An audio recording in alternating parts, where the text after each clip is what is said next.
estábamos muy interesados en platicar contigo porque obviamente si hay alguien que es parte de la historia fundamental del museo, pues obviamente eres tú primera directora del Casa Estudio y y estábamos tratando como de recuperar la memoria, ya sé que son ejercicios que ya se han hecho antes, pero de recuperar ahora como en un ejercicio nuevo la memoria de quienes pues son la historia del museo. Entonces eres tú, por supuesto, el número uno en en esta historia. Y entonces, bueno, pues habíamos preparado algunas preguntas, pero por supuesto es oírte, o sea, es escuchar tu memoria, tus recuerdos, cómo surgió el museo, cómo fue que fue la idea de convertir ese lugar en museo, cómo conformaste el equipo de trabajo. Bueno, pues la primera es cómo surgió la idea de convertir este espacio en museo. Bueno, inicio. Soy Blanca Garduño, historiadora del arte. Nací en la Ciudad de México, pero hoy radico en Colima hace 14 años. Bueno, ok. Hace 34 años, querida Marisol, se inició esta gran aventura que ni yo sabía en qué iba a acabar y a seguir. Cuando en 1986 se inició las fiestas del centenario del nacimiento de Diego Rivera. En 1986, cuando se inaugura el 16 de diciembre de ese año el museo, fue con motivo de las fiestas del centenario del nacimiento de Diego Rivera. Tiempo atrás, 2 años antes, el Museo de Detroit pidió a México y a todo el mundo, como debe ser, previendo todas las exposiciones, pidió a México obra de Diego Rivera porque ellos ya estaban listos para celebrar el centenario.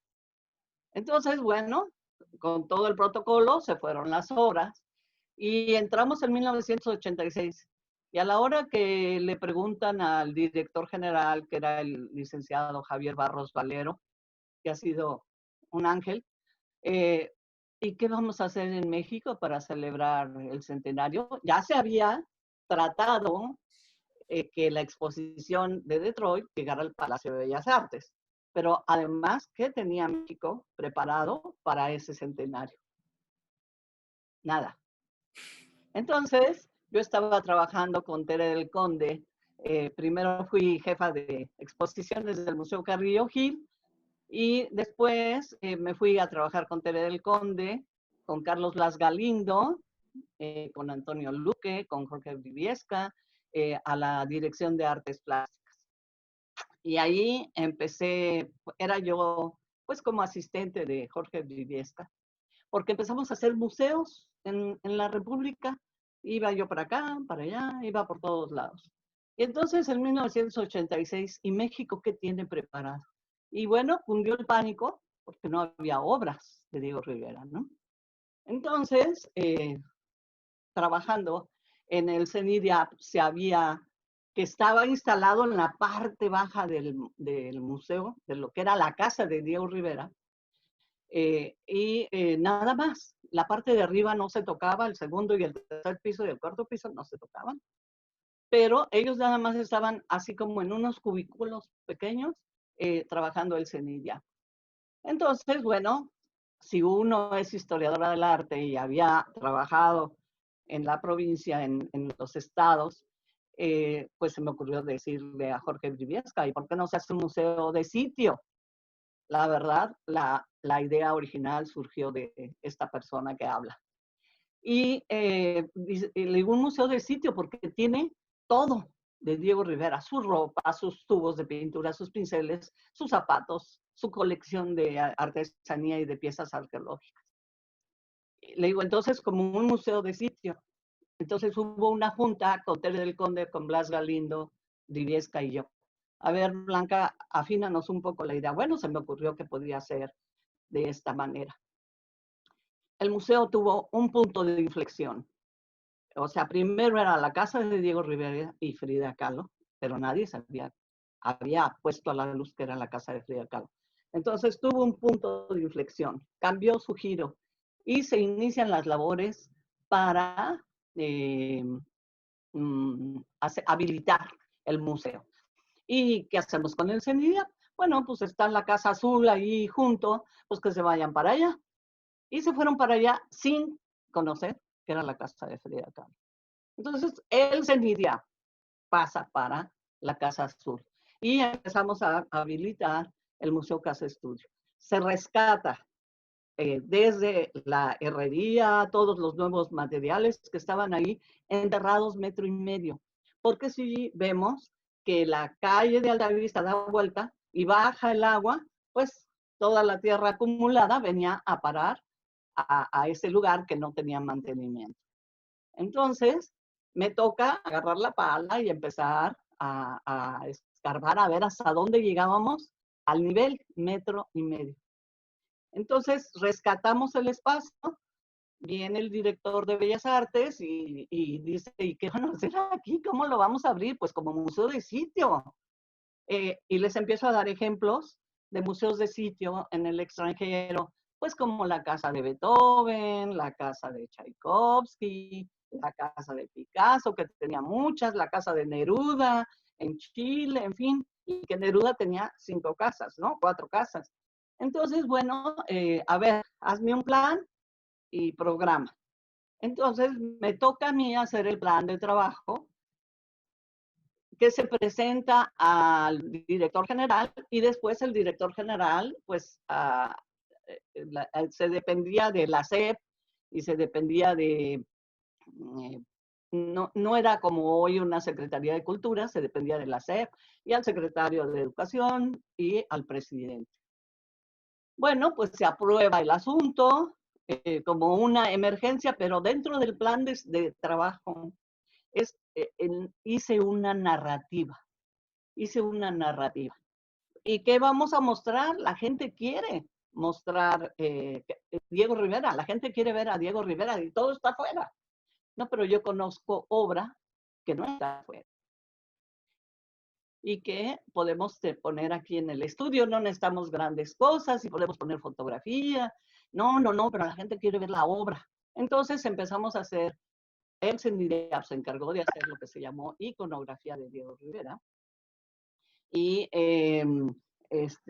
una parte del planteamiento era que el museo lo que hiciera tenía que tener un testimonio escrito. No podíamos arrancar si no había testimonio. Entonces planteo una exposición, una pequeña publicación y esta exposición yo tenía que traer la obra de Diego Rivera. Y así luego con Silvia Pinal, aunque tiene su cuadro 3, 4 alcatraces, ahí poquito, luego con doña Silvia, que ya la conocía, y le digo, ¿nos prestaría su cuadro? Y me dice, oye, tengo el vestido que usé para ese cuadro y me queda. No. Y entonces se me ocurre decirle a Barros Valero, tenemos una modelo viva que puede estar ahí con mucho gusto. No, pues se les encendieron los ojos. Y así me fui con otra mujer que se llama Elisa Gutiérrez Roldán, la esposa de Gutiérrez Roldán, que venía de Tamaulipas y él quería ser presidente y había trabajado y era un secretario muy importante. Y voy con doña Elisa y, oh sorpresa, descubro que tiene retrato y autorretrato. Retrato y autorretrato. Era tan bella la mujer que el marido le encarga a los pintores que le hagan el retrato, pero al mismo tiempo les compra el autorretrato. Y otras cositas más que les va comprando. Y así descubro la colección enorme, inédita, que nadie había visto, de la señora de Elisa Gutiérrez Roldán, mujer de Pascual Gutiérrez.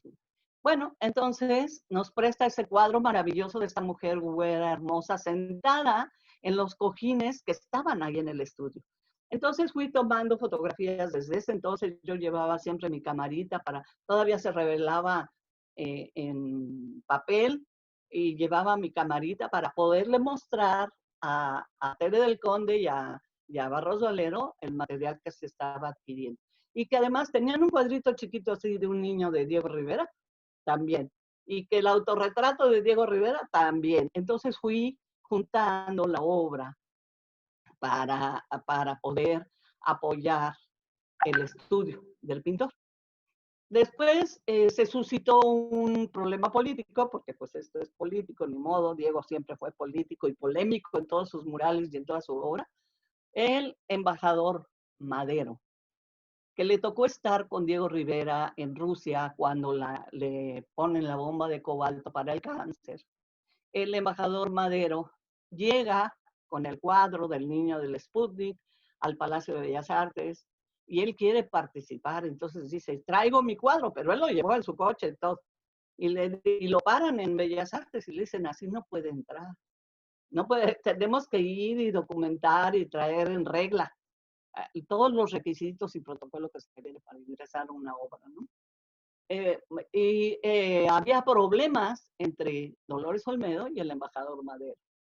Esta es una anécdota importante, porque al no dejarlo entrar al Palacio de Bellas Artes para que le recibieran su obra, él se va a la prensa y toda la prensa de México a 8 columnas. Le tuercen el cuello al director del INPA, a 8 columnas. Y el señor cargando su cuadro, así, mostrando su cuadro. Entonces, a 8 columnas porque pues era un personaje político importante y se había enojado con Dolores Olmedo, que quería comprarle este cuadro. El embajador no se lo vende porque para él significa mucho. Había sido embajador en Rusia y tener el niño del Sputnik en su colección, pues era importante. Y además estaba, pues, incompleto, inconcluso. No lo había terminado bien y el Lolo Olmedo entonces empieza a inventar que la mujer de el señor Madero, del embajador Madero, era pintora y que ella lo había pintado. Entonces, cuando yo veo este gran escándalo, pues me dirijo al señor Madero. Y no me comprometo para nada.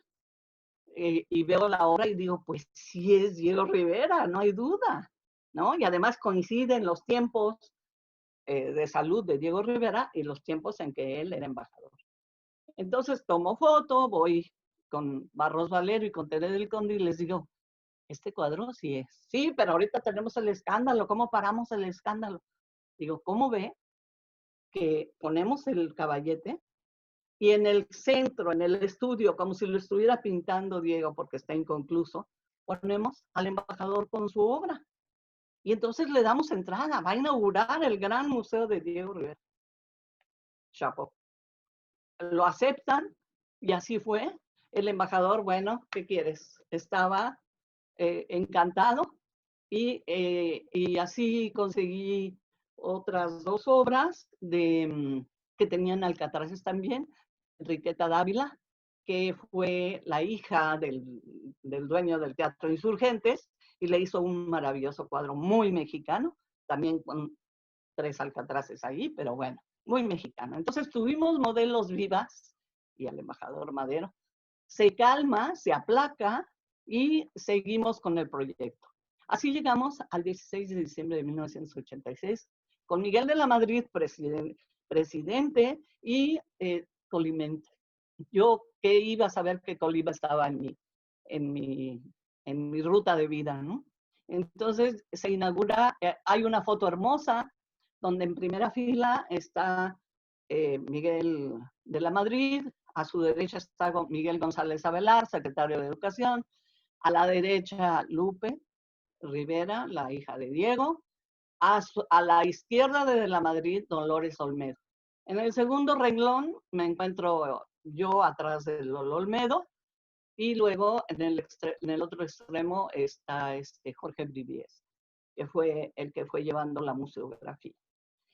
Y en el último renglón está Adriana Salinas de Gortari, que ella hizo el catálogo, un catálogo azul, ¿lo has visto? ¿Lo conoces?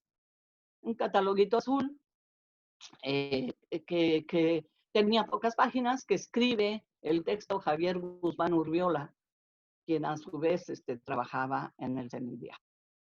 Bueno, pues entonces llega el día de la inauguración, por supuesto que todos mis amigos eran de la prensa. Yo conocía a todos los jóvenes de la prensa, todos los que escribían de cultura. No te digo nombres porque no acabaría y sería injusta. pero todos los periódicos, pues se hace una gran difusión, un boom enorme para salvar este descuido de no preparar la obra de Diego Rivera. Mientras tanto, entre que restauramos la casa, me toca hacer Diego Rivera dibujante, una colección que tenía Rafael Coronel, y sacamos puros dibujitos, apuntes de la libreta, de dibujos de la Nahuacali, bocetitos.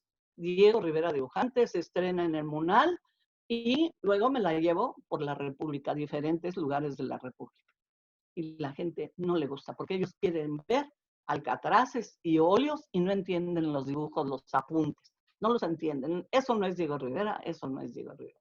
Entonces fue verdaderamente triste, lamentable que la gente no comprendiera que un artista tiene que bocetar, tiene que dibujar, como era el caso de Diego. Y entonces este tema refuerza la idea de abrir la casa museo, ¿no? ¿Y cómo le vamos a poner? Pues museo es la casa de Diego y es el estudio de Diego. Museo, casa, estudio. Entonces viene Dolores Olmedo y dice, no, en la Casa Azul es donde siempre vivió Diego y Frida. Pero ya tenía muchísimo tiempo cerrado Coyoacán. Entonces no había competencia. Por otro lado, me empiezo a mover. Me dicen que voy a ser la encargada del museo.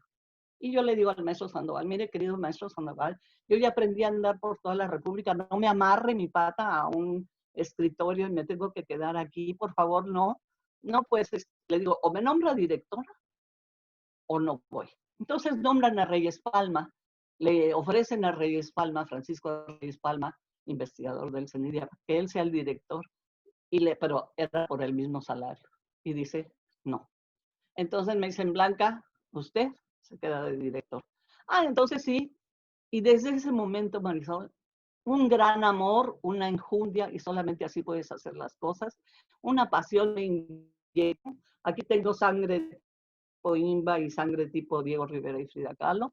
Una pasión, abracé el proyecto y planeé actividades paralelas, servicios educativos. Para mí era un gran museo. Debo decirte una anécdota personal. No me pusiste tiempo, así es de que voy. Una anécdota personal. Estaba yo en la Ibero como estudiante y nos preguntan en la primera clase, ¿y tú qué quieres hacer? ¿Y tú por qué estás en historia del arte? Pues porque había gente que decía, pues porque mamá quiere que sea más culta y voy a viajar y pues para que aprenda algo de historia del arte. ¿Y tú por qué? ¿Y tú por qué? Y entonces me pregunta Fausto Ramírez, ¿y tú por qué? Porque yo quiero ser directora del Museo de Arte Moderno. Y una carcajada de todos los maestros y de Fausto Ramírez. Te hablo de mis grandes maestros, Esther Acevedo, Leonor Morales y el mismo Fausto. Pues se rieron porque yo dije, yo quiero ser directora del Museo de Arte Moderno. Debo agradecer que la vida me puso en un mejor lugar, donde yo planteé la manera de trabajo. Era un lugar incómodo por pequeño, un lugar en el que ya todo el mundo había hablado de Diego Rivera. Y hablo de todo el mundo, historiadores, críticos de Diego Rivera. Y entonces el compromiso era, ¿y ahora qué voy a decir yo de Diego Rivera? Pero la fuerza que me dio el haber propuesto la apertura de Museo Casa Estudio, la propuesta de una exposición con modelos vivos en el estudio, me dijo, Blanca, sí se pueden hacer cosas nuevas. Y así empecé invitando a José Agustín, con Felipe Garrido, que era el director de literatura. Yo tenía grandes ángeles a mi alrededor, grandes personajes ilustres que ayudaron a que ese museo se fuera consolidando. Porque imagínate los grandes escritores del momento que en aquel momento empezaban, pero que ahora son pues nuestros grandes escritores. Inventé música en el estudio, un programa de música todos los jueves con Manuel Enríquez, o sea, el gran maestro Manuel Enríquez, y que era director de música. No, yo estaba fascinada, fascinada. Y así me entregué. Para mí era como estar en la pecera, era un pez en el agua, y me entregué con mucha pasión al proyecto de sacar el museo. Y así se fueron generando Angelina Beloff.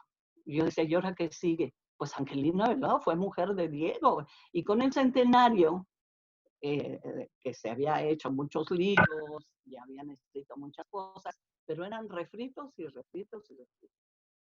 La Secretaría de Educación Pública sacó nuevos libros de Antonio Rodríguez, pero eran las mismas fotos, los mismos textos, nada más refrescadas las imágenes, ¿no? Pero era todo igual, el mismo texto, Raquel Tibol, igual. Y entonces sí hubo grandes aportaciones en el centenario que yo fui recopilando. Y acabó el centenario y seguían los letreros ahí, y yo me trepaba en el poste y los bajaba porque ya eran basura, se iban a la chatarra, y yo los bajaba y guardé algunas cosas muy valiosas. Se hizo un programa de carteles, con un programa de todo el año, y bueno, boom, en diciembre salió los carteles y salió el Museo de Diego Rivera. Y así me fui con Angelina Beloff, con Pablo Higgins, y en 1988 me encargan que habilite el espacio porque van a mover, vino el 85, el gran temblor, y el Hotel del Prado se fractura, y entonces empiezo a preparar junto con Tomás Urián y con Urquiaga, el arquitecto Urquiaga, el espacio para el nuevo mural. Entonces fueron del 85 al 88, desde el Museo Estudio Diego Rivera se abre el espacio del Museo Mural. Y en eso, pues también, así como había yo encontrado la manera de empezar a buscar por aquí y por allá, encontré la constructora que me facilitó las fotografías del traslado, del primero y segundo traslado del mural. Primero estaba en un espacio, luego lo pasaron al lobby, lo sacaron del restaurante, lo pasaron al lobby, y del lobby salió al Museo Mural. Así es de que ahora que tú diriges esos dos espacios, pues es muy gratificante ver que sí hay muchas cosas que decir. Me siento muy satisfecha de haber inventado, creado esta nueva manera de abordar a Diego Rivera sin tener acervo de Diego Rivera. Parecía que no teníamos acervo, porque cuando yo entro al estudio y era basura, papeles, o sea, allí había habitado Rafael Coronel un tiempo y después muchos años estuvo abandonado por el mismo INBA, ese lugar, porque no sabían qué hacer con él, no sabían qué hacer con él. Entonces empiezo como una gran almohada de plumas con un ventilador que se te rompe y las plumas por todos lados. Entonces empecé a agarrar una pluma para ver el orden y me voy encontrando fotografías de Guillermo Kahlo, me encuentro fotografías de Weston, todo el acervo personal de Diego, pero eran libros y documentos. Entonces, el director que sucede a Barros Valero le cuesta el puesto, al no haber tenido planeado esa gran exposición. No la libró. Con todo y el Museo Estudio Diego Rivera no la libró porque el 6 de enero terminó su gestión. Bueno, entonces, debo decirte que la gente no creía en este museo porque decían, ay, si no hay obra. Bueno, pero hay documentos, hay hasta el pañuelo de Diego Rivera, los zapatos de Diego Rivera, zapatos. Y empiezo a descubrir que hay zapatas de Diego Rivera, muchos recortitos y muchos textos y unas tarjetas postales de el retrato, el paisaje zapatista que hizo en 1915 en Europa. Y entonces me puse los zapatos de Diego Rivera. A ver, yo estoy en Europa, soy muy nacionalista, amo mi país, me llega toda la información de lo que está haciendo este señor Zapata y me vuelvo zapatista. Y entonces su primer retrato, el paisaje zapatista, me empieza a llevar a otro texto y a otra información, y llego a la Secretaría de Educación Pública y llego a Guanajuato, y entonces hicimos los zapatas de Diego Rivera, que fue otro gran descubrimiento. Y así te puedo hablar 15 años. Oye, Blanca, qué interesante que tocas el tema del acervo, porque justo una cosa que creo que distingue al museo de cualquier otro es que, sí es cierto, a lo mejor no tiene un acervo de pinturas de Diego Rivera, pero tiene un testimonio de vida cotidiana que ningún museo, más que salvo estos museos de sitio que tú has mencionado, que en México hay, pero hablando de Diego Rivera, si queremos saber reconstruir al personaje desde la vida cotidiana, pues no hay otro lugar mejor que el Museo Estudio. Y no sabes cómo pienso, ahora que la verdad es un tema que nos interesa muchísimo, vamos a emprender un proyecto como de revisiones del acervo, pues de cosas cotidianas, las gotitas de los ojos, las medicinas que se quedaron en el cajón, etcétera. Pero no me imagino cómo fue eso para ti, o sea, ese proceso de abrir cajones, encontrar, o sea, es como una especie de cámara de las maravillas y además eso convertirlo o catalogarlo en criterio de acervo de museo, que la verdad no me parece que sea cosa sencilla, pero cuéntanos tantito cómo fue, qué encontraste o qué objetos recuerdas como algo que haya sido como verdaderamente sorprendente o cómo establecieron ese sistema de catalogación para convertir esa bola de cosas en objetos y si, por ejemplo, se enfrentaron al problema de aquí vivió Rafael Coronel, esto es de Diego Rivera, esto es, o sea, sí debió de ser además una especie de trabajo arqueológico, ¿no? Mira, sí fue mucho trabajo. Primero, a mí me tocó educar y habilitar un personal que me dieron. Ahí hay una foto donde somos 7 personas dirigiendo en el museo. Tenía 2 intendentes y 3 custodios. Basta. No había investigación. El CENIDIAP les decía si ellos estaban en otro rollo. No había esta colaboración, sinceramente. Tampoco había concepto de curaduría. Eso surgió mucho después. Entonces, Blanca Garduño se metió a investigar, y reunía yo las cosas y entonces decía yo, ¿quién sabe mucho de este tema? Ah, pues puede ser Alberto Híjar por el lado de la izquierda. Ah, puede ser eh, Gómez Montt, o puede ser, en fin, yo iba acercándome, inclusive hasta Rigoberta Menchú con lo de los niños, me acerqué a grandes escritores, historiadores nacionales e internacionales, que los invitaba a escribir 10 líneas en el catálogo del museo. Y eso, la verdad, fue mucha gestión, pero fue individual, porque no había apoyo del CENIDIAP, porque poco a poco fueron viendo que evolucionó. Fue hasta 1992 cuando se crea el Centro Nacional de las Artes y hay otro punto de inflexión en el museo. Empiezo esos documentos que me fueron apareciendo, pues empiezo a armar carpetas. eh, Tú puedes ver mi acervo, o sea, de dónde salió toda esa información.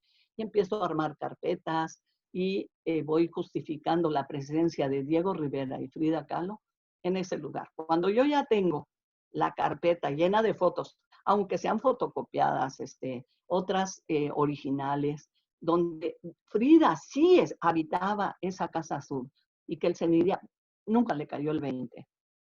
Digo, el CENIDIA tenía sus propios proyectos de investigación, todos estaban ocupados. Entonces, cuando yo le demuestro a Tobar que Frida vivió ahí y que tenía un gran punto de trabajo, le puse un prendedor a Rafael Tobar y a Teresa y le dije, vámonos con Frida. Y se cerró el museo. Entonces entra Víctor Jiménez, que trabajaba en arquitectura, y se apropia del proyecto de, de rescate, de rescate, sin decir realmente de dónde surgió el tema, ¿no? Pero la verdad es que hicimos un boom muy grande de Frida. Volviendo a los papeles, Rafael Coronel fue muy señalado, muy censurado, porque utilizó los pigmentos y los pinceles y las cosas de Diego Rivera en sus propios trabajos y que no tuvo respeto. Pues era su suegro, ¿no? O sea, él heredó todo de Ruth Rivera y empezamos así poco a poco. Obviamente para mí fue una línea de consulta casi obligatoria.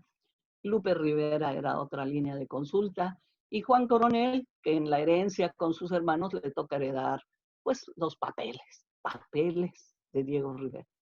¿Qué me encuentro en ese lugar y qué es lo que me da así clic para moverme? Primero me encuentro una carta de Angelina Beloff a Diego Rivera que sí le llega, ¿no? Y que después Lenita Poniatowska recrea en su libro Angelina, Querido Diego, te abraza Akiela, ¿no? Eso me dio motivo para hacer la exposición de Diego Rivera, de Angelina Beloff, en el estudio. La primera mujer oficial de Diego Rivera. Víctor Hugo Rascón Banda, que ya falleció, otro gran intelectual. Lo busco, era mi amigo. Lo busco y le digo, oye, fíjate que tengo esto de Angelina Beloff y tú me enseñaste que tenías por ahí una obra de teatro de Angelina Beloff. Ah, sí, Arturo Sastre, hicimos un pequeño, en la parte baja, violentamos un poquito una puerta que se abría para adentro y otra para afuera, de la parte baja que había sido modificada por Ruth Rivera, y entonces hicimos un pequeño teatro de cámara, para mostrar la obra. ¿Te puedes imaginar al embajador ruso sentado ahí, a Dolores Olmedo, al director del INBA, sentados a Manuel de la Cera? Creyeron en el proyecto. Las actrices ganaron premios. Y bueno, dije, sí se pueden hacer cosas. Y el director de Bellas Artes, Manuel de la Cera, aplaudió mucho esa iniciativa porque dice, sí se pueden hacer cosas en pequeños espacios. Vamos a hacer eso. Bueno, ahí terminó la temporada con guión de Víctor Hugo Rascón y textos de Lenita Poniatowska. ¿Dónde estaba yo parada? Con wow, con super gente, ¿no?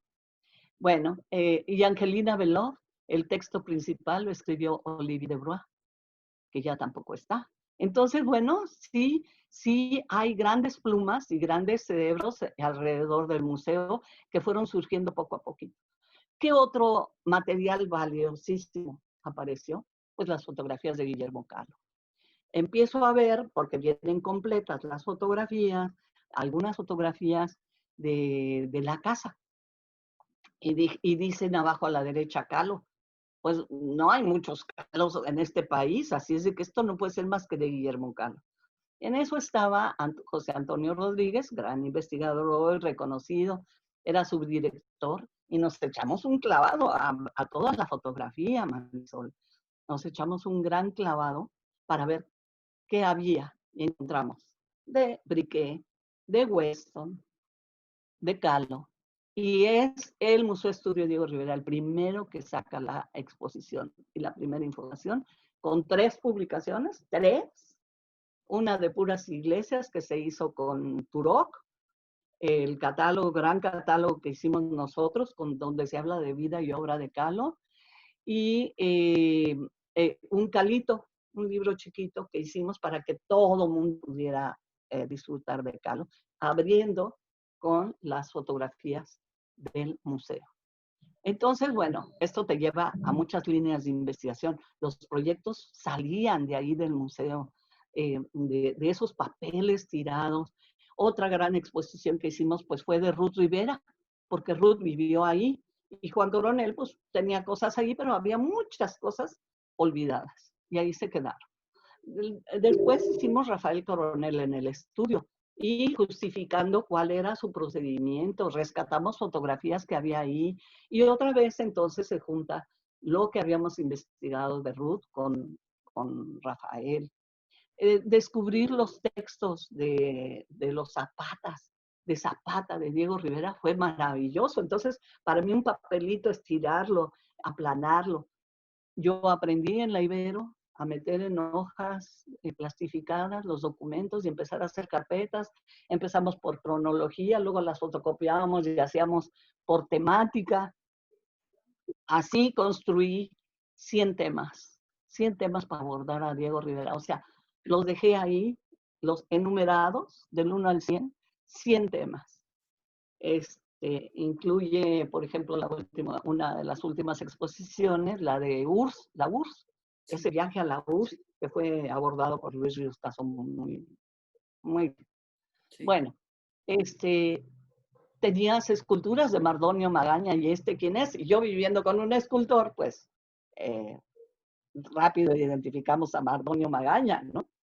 De ahí me invitan a hacer el acervo, a hacer el inventario del acervo del Museo del Pueblo en Guanajuato. Mi marido trabajó, mi esposo, Mario Rendón, escultor, trabajó con Chávez Morado. Y Chávez Morado dice, Blanca, ven acá al Museo del Pueblo, quiero que veas este material. ¡Wow! Mardonio Magaña, así votando. Me faltaba tiempo y espacio para hacer tantas exposiciones, pero yo solita era curadora, investigadora. Y después armaba un grupo de trabajo, pues tú puedes escribir de esto, tú de esto, tú de esto, y repartía, pero ponía la mesa. Yo ponía la mesa. Entonces, bueno, descubrir por dónde va Teli Duarte, Mardonio Magaña teniéndolo ahí, ¿no? El retrato, y de quién será este retrato, pues vete a saber, no, pues era Lupe, es Lupe, son Diego y Lupe, ¿por qué puede estar aquí otro personaje? Entonces sí podía haber otros personajes, pero descubrir que era Lupe y que era la mano que pintaba de Diego Rivera, wow. Entonces, cuando yo pido que se restauren estos porque están llenos de polilla y que se limpien y que todo, bueno, me dicen, estás como loca, esto ya es para la basura. Y yo, no, pues es el acervo. Los petates, eran unos petates hermosísimos. Y yo pido a Cencrapam que me los restauren. Y me dicen, estás loca, tíralo, cómprate uno nuevo. Pues no, fíjate que el tejido, y Artes de México se interesa por ello, y sacamos publicación con Artes de México, Margarita Orellana, o sea, Alberto Rubí. ¿Cómo, cómo no ser feliz si esta gente se interesa? ¿Y sabes por qué? Porque le apostaban a dos figuras, en principio, a dos figuras seguras, que eran Diego y Frida. No estaban apostando a emergentes, ¿no? Entonces, aquí empieza, te estoy ya dando varios motivos, y para mí, ahora en Colima, que ya me olvido de Diego y Frida, adiós, goodbye. No, no puedo. No. Estoy en Colima, donde el acervo arqueológico de Diego Rivera eran perritos colimotas, donde yo voy a todo el mundo viaja, si cualquier museo, el más pequeñito que esté en Estados Unidos, en Europa, tiene acervo del occidente, acervo de perritos, donde Frida y Diego pintan los perritos. Entonces tengo ese proyecto trabajando, llevo ya un buen rato. Colima, el impacto de Colima en la obra de Diego y Frida, pero no se queda ahí, se va a Tamayo, se va inclusive a Toledo y así, ¿no? Entonces, mira, yo que quería romper aquí es una fuente enorme de conocimiento para, para estudiar a Diego y a Frida. Otro trabajo muy interesante es que me encontré con una cartita de Charlotte, de Jean Charlotte. Y entonces, pues vas a consultar el libro del Renacimiento del Muralismo de Charlotte y consultas otros libros y empiezo a sacar Charlotte, Charlotte, Charlotte. Y entonces le escribo al hijo de Charlotte y viene a México. Me dice, tú tienes que ir a Hawái. Convence al director de Bellas Artes que tienes que ir a Hawái, que no vas a estar tomando piña colada y que no te vas a ir al surfing y a bailar, ¿no? Entonces me dice, tienes eh, una semana para ir y venir. Y yo, se pierden 2 días en el cambio de horario, por favor. O sea, una semana, no más. 8 días, entonces agarro bien los 8 días que coincida con un fin de semana y voy a Hawái. ¿Y qué crees? Regresé 15 veces a Hawái por la gran riqueza de trabajo. O sea, un papelito localizado ahí, ¿no? Me lleva a Hawái 15 veces y con ello, llenamos los 3 pisos de San Ildefonso. 3 pisos de San Ildefonso, ¿no? Y vino la familia Charlotte y se llevó a Tlaxcala y se llevó a Monterrey. Monterrey se moría de ganas por tener a Charlotte por allá. Entonces así, desde la primera, desde Angelina Veloz, itineré y dije, Pues si hay un museo Casa Diego Rivera en Guanajuato, ¿por qué no ligo con Guanajuato? Y ellos tienen obra de Guanajuato que nos van a prestar, pues entonces les prestamos la exposición. Desde la primera exposición inventé la itinerancia nacional y después ya me fui ampliando a lo internacional. Weston, la mirada de Weston, la mirada de Tina Modotti, encontrar las fotos de la obra de Diego Rivera ahí con fotografías originales de Tina Modotti, fotografías originales de Weston. O sea, de verdad, era un mundo inacabable. Así llego a Pasión por Frida, a lo contemporáneo, y el boom de Frida Kahlo surge con Pasión por Frida. 9 años viajando con 7 toneladas de material, se diseñaron las cajas, 9 años trabajando por todo el mundo y dando a conocer a Frida, inventando en cada lugar cómo se integraba la nueva comunidad, la comunidad local, la de Argentina, la de Hawái, cómo se integraban con sus trabajos de Frida. Yo no los inventé ni nada se encargó, pero ya estaban. Un ejemplo muy claro en México es Lucía Maya, que hace una gran exposición en el Museo de Arte Moderno, donde se autorretrata con Frida y como Frida, ¿no?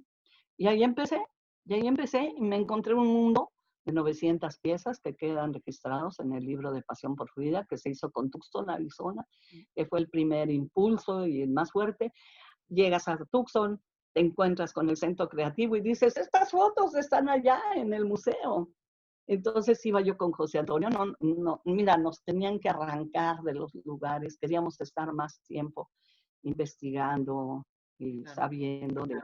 Y tú dices, estas fotografías están allá, o sea, West, Tina Modotti, ¿no?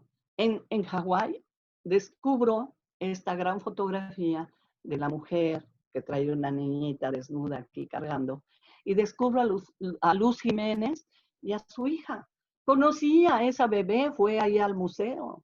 Conocí quién era, y entonces inventamos Luz Jiménez en el estudio. Sus memorias de Zapata nos hace el libro Miguel León Portilla. O sea, ¿quieres más con la UNAM? O sea, pura gente brillante que ya no vive hoy, a la que yo le estoy muy agradecida por habernos dado tanto, tanto, tanto, tanto. Yo no acababa en los 15 años de estar ahí, los exvotos, en fin, de verdad. Ah, bueno, y algo muy, muy importante, fue que encontré ahí la invitación de la primera la exposición de Diego Rivera en las fiestas del centenario. Y viene la lista, de las obras, ahí. Y yo dije, ¿cómo? Entonces no era mentira que Diego Rivera sí inauguró el 20 de noviembre de 1910 y todo el mundo decía, ay, fantoche, mentiroso, vanidoso. No, ahí estaba la invitación. Entonces sacamos una invitación igualita, hicimos facsimilares, igualito a muchas de los zapatas de Diego Rivera. Es un facsimilar de la Liga de Comunidades Agrarias de Tamaulipas, que fíjate, Marta R. Gómez y Pascual Gutiérrez Rondán, los dos de Tamaulipas, pues me dieron mucho acervo desde el primer día para el Museo Diego Rivera. Y para mí siguieron siendo fuente de información y me dieron muchos capítulos para escribir y fueron muy generosos, tanto coleccionistas como pues ese desorden que me encontré en el estudio y que todavía da para mucho. Oye, Blanca, ¿y cómo lo lleva el público? O sea, ¿cómo recibió el público pues la llegada de un espacio tan distinto a todo lo que en ese momento eran los museos? Mira, el público se interesó. Primero, tuve la gran ayuda de 3 mujeres el día de la inauguración, a saber, Rina Lazo, Lupe Rivera y Lolo Olmedo. Imagínate la entrada del museo. De un lado, aquello ya estaba lleno de fotógrafos porque se iba a inaugurar la casa de Diego Rivera en un lugar que nadie conocía. Con las modelos vivas ahí, modelos vivas, ¿no? La Silvia Pinal era un cuero, era una belleza. Bueno, entonces imagínate cuando tú entras al museo. Del lado derecho está Lupe. Del lado izquierdo, Lolo Olmedo y enfrente Rina Lazo. O sea, Lupe, Lola, Rina. Pero viene alguien y me dice, oiga, la señora Olmedo está aquí subiendo y bajando en Altavista, pero no llega para acá. Pues bueno, es una invitada más, qué bueno que viene y sabemos que viene a la exposición. Oiga, pero no va por ella. No, pues yo estoy atendiendo aquí adentro, ¿no? Entonces están las tres mujeres así, viéndose de frente. Y en eso ya va a llegar la comitiva de inauguración con el presidente. Por supuesto está el Estado Mayor, está la señora Adriana Salinas de Gortari, que era la directora de publicaciones, y están ahí y me dice, empieza Lupe, Rina, ¿y ustedes qué hacen aquí? ¿Ustedes qué hacen aquí? Deberían de irse, vergüenza les debería de dar.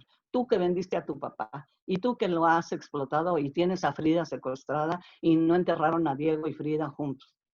Y viene Lupe. ¿Y tú qué has vivido de mi padre? ¿Y tú qué, quién sabe qué? ¿No? Y contesta Lola. Y ustedes dos no sirven para nada porque tú nunca hiciste por la obra de tu padre y tú nada más viviste de ella. Y se empiezan a decir cosas. Y en eso llega Barros Valero y tuvo que decir Barros Valero, mujeres, por favor, en calma, tranquilas. Y entonces los periódicos, pues tomando nota, ¿verdad? Y fotos, tomando nota y fotos. Entonces, la cabeza tú lo puedes buscar, porque yo siempre me preocupé por dejar una carpeta de prensa de todo lo que salía. Yo fui dejando, pues, el testimonio. Fui regresando, eduqué a la gente a que empezara a archivar, Florecita, Flora López, mira, vas a ir metiendo estos papelitos en estas hojitas y vamos a ir haciendo carpetas, pero mientras mete todo en las hojitas. Y luego iba yo y le decía, mira, este dice 1986, pues lo ponemos aquí, este dice 1921, lo ponemos acá. Y les fui enseñando a archivar. Agustín y Tiburcio, que Agustín todavía lo tienes ahí, es sobreviviente de ese gran equipo, empezaron aprendieron con Jorge Guadarrama y Jorge Viviesca, a poner el clavo, a cómo medir, cada quien medía diferente, cada museógrafo era diferente. Llegamos a tener a Gamboa de asesor en una exposición, o sea, ¿sabes lo que es eso? Tenemos a los gallones, hoy gallones, ¿no? Bueno, ya murió uno, dos, Viviesca y Gamboa, queda Guadarrama. Entonces, así fuimos educando al personal y hacíamos de todo, ¿eh? Hacíamos de todo. Igual yo ponía un clavo, igual agarraba la brocha y pintaba, igual estaba en Tucson, igual iba a Argentina, regresaba al museo y les dejaba tarea y la hacían muy bien. Era un pequeño equipo y lo hacían muy bien, muy bien. Entonces, el tema es que le regresamos y la prensa de 1986 la puedes ver. Las mujeres de Diego Rivera siguen siendo el tema polémico en torno al personaje. 8 columnas, todos los periódicos, todos. Y entonces, imagínate, esa prensa no se dio abasto, fueron como 15 o 20 días en que todos los días salía una nota del Museo Diego Rivera. Dije, de aquí soy, así, y pusimos, en breve tiempo, pusimos en la línea de museos nacional e internacional la curiosidad por el Museo Casa Estudio Diego Rivera. Y cuando se inaugura la Casa de Frida, pues, ¿qué te digo? Es otro punto de inflexión. Y un punto final es agregar la casa de Juan O'Gorman. O'Gorman. Claro, porque desde el puente yo le enseñaba a Tobar, mira, esa es la primera casa moderna. Nos la venden por tanto, Hugo es mucho dinero, en aquel entonces era nada. El INBA pagó muchísimo más de lo que la vendían originalmente. Y finalmente, bueno, se agrega, y ahora me parece que es maravilloso, porque ya tienes, de todas maneras hablábamos de ese personaje, pero ya tienes un punto más de interés, Sí. pues para un público mayor. Entonces el público sí llegaba, quería ver más información, querían ver más obras, y entonces descubro que hay fotos donde están Diego, Angelina y Lupe, y entonces un poquito, no el morbo de la curiosidad del público por saber quién era Diego Rivera, quién era Frida Kahlo, se logró. Así, así lo logramos también con Pedro Linares. Conocí al gran Pedro Linares, que ahora su hijo, bueno, su nieto es el que sigue, Leonardo, pero don Pedro Linares nos dio ahí un curso. eh, eh, a- así fui localizando a la gente que solita me llegaba y decía, yo conocí a Diego Rivera, yo estuve aquí, siéntese y cuéntemelo todo. Qué maravilla. ¿No? Sí, sí, Y sí. los vecinos de Eh, San Ángel, ¿cómo los vecinos que tenían ahora que pasaron, pues de tener de vecinos a una familia o a la oficina del CENIDIAP, de repente tenían un museo? ¿Cómo vivió la comunidad de San Ángel el cambio a museo?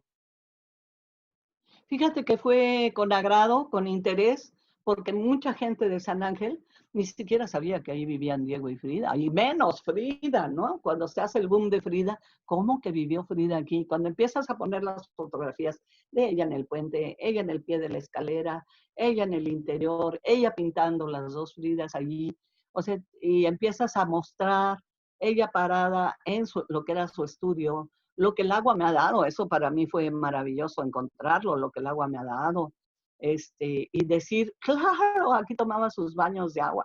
Yo me ponía una falda que estaba ahí en el museo y decía, a ver, ¿de qué tamaño era Frida? ¿Qué tan grande era? Entonces me ponía la falda y caminaba así, como cojeando. ¿Por qué nadie habla de la cojera de Frida? ¿Por qué nadie habla de que tenía este defecto? Quizá por pena, por respeto, por amigos, y entonces decía, a ver, sube y baja. ¿Cómo es posible que haya subido estas escaleras? No lo concibo. Tiene que haber bajado a fuerza por la casa de Frida. Entonces me ponía yo los zapatos de Frida y me ponía los de Diego, ¿eh? Y así llegó Juan José Gurrola a hacer una representación en el estudio, porque ya había salido la película de las dos Fridas, pues invitamos a Gurrola al estudio. Imagínate a Juan José Gurrola en el estudio. Invitamos a Ofelia Medina, por supuesto. Salma Hayek llegó allí, Madonna llegó allí, en fin, atender a esas maravillas, No, pues ya me y imagino. más que nada a la gente que conoció a Diego, que nos nutrió, me nutrió muchísimo de aventuras, de información, de su carácter, de cómo era, de las obras que le habían comprado. Yo creo que ahorita viven pocos, queda Lupe, Lupe Rivera, ¿verdad? Así Queda es. Lupe.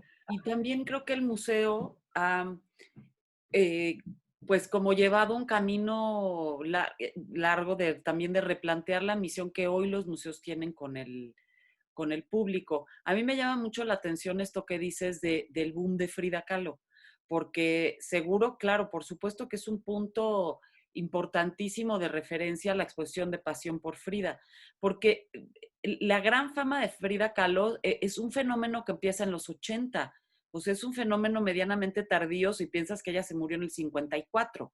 Entonces es súper interesante ver cómo un museo pequeño, de sitio, digamos, parecido a un museo de sitio, de repente detona una cosa impresionante que ahorita pues ya ha alcanzado unos niveles internacionales enormes y que de alguna manera ahora ya yo creo que el museo pues ha estado también tratando como de retomar el camino la posición que hoy en día los museos tienen con el público, o sea que a lo mejor ya no es únicamente ofrecer información, sino entrar en diálogo, generar muchos programas públicos, es decir, entrar como en un diálogo con la comunidad, que sin ese trabajo que ustedes hicieron, que fue plantear la vocación del museo, rescatar un acervo, Blanca, porque ese rescate que hicieron ustedes es, digo, inmensamente valioso, o sea, eso le da al museo la capacidad de reinventarse, de reacomodarse en los nuevos tiempos de los museos y sin olvidar su origen, su historia, la memoria de los personajes que habitaron ahí. Entonces, yo la verdad creo que no se puede pasar por la historia del museo sin pasar por tus memorias, por la de Agustina, quien también queremos entrevistar, a ver si nos dice que sí, ya entrevistamos a Teli, queremos como ir recurriendo a estos personajes porque son el origen de este espacio que hoy sin ese trabajo no se puede entender, o sea, en verdad no se puede comprender cómo hubo un momento institucional en donde se rescató eso y hay luego otro momento institucional en donde pues sí le da valor a este trabajo, como te decía hace rato, arqueológico. Entonces, pues Blanca, te queremos dar las gracias. Yo creo que tenemos que hacer otras muchas cápsulas contigo, si nos das oportunidad, porque hay mil cosas que queremos platicar contigo, por supuesto.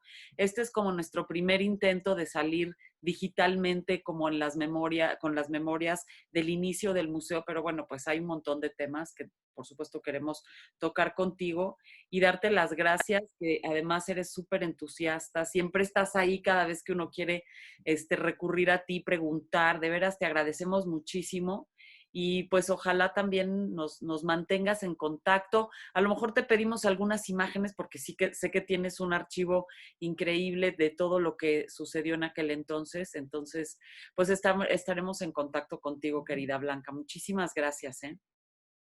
Marisol, muchísimas gracias a ti. El hecho de que me tomes en cuenta son como cariñitos al corazón, porque si no entras con pasión, no puedes lograr nada. Yo creo que cada director, tú eres la quinta, cada director le ha puesto su sello y tiene muchas cosas que aportar. Para mí, para mí, Diego Rivera fue lo máximo. Orozco y Siqueiros fueron después, pero para mí Diego Rivera fue la pauta, así haya sido un dictador en su tema, sí logró una narrativa, sí logró, pues, para suerte nuestra, las casas modernas de México, para suerte nuestra. Y yo te agradezco mucho. Si algún día, cuando se levante este bicho raro, ojalá puedas venir a Colima, tengo mucho que enseñarte, mucho, mucho. Originales, cosas que surgen aquí en Colima. Hay mucho que decir todavía y con gusto te comparto todo lo que yo pueda. Te comento que yo hice simultáneamente una carpeta. Ay, qué maravilla. Igual, dicen BGP aquí y aquí dice el número 5, una carpeta igual que contiene todo lo que se fue haciendo en el museo, no se ve, brilla un poquito, pero todo lo que se fue haciendo en el museo. Entonces, estas carpetas, yo llegué en 15 años, imagínate, estas carpetas se dejaron ahí, o sea, hay una historia lineal, y tanto hemerográfica como de eventos, en donde ojalá pueda seguir el museo. Y si no, pues aquí están mis duplicados, que el trabajo lo hicieron Florecita, Agustín, Soledad, algunos personajes ya se fueron, nos dieron mucho, pero ahí estamos, hasta que el tiempo lo permita. Ay, Blanca, pues muchísimas gracias. Te mando un abrazo enorme. Claro que voy a aceptar tu invitación de ir a Colima.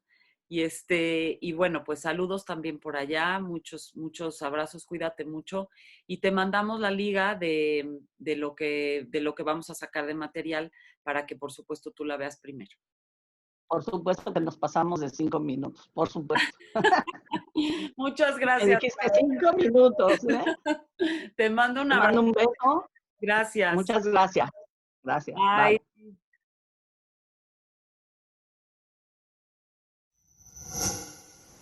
Gobierno de México.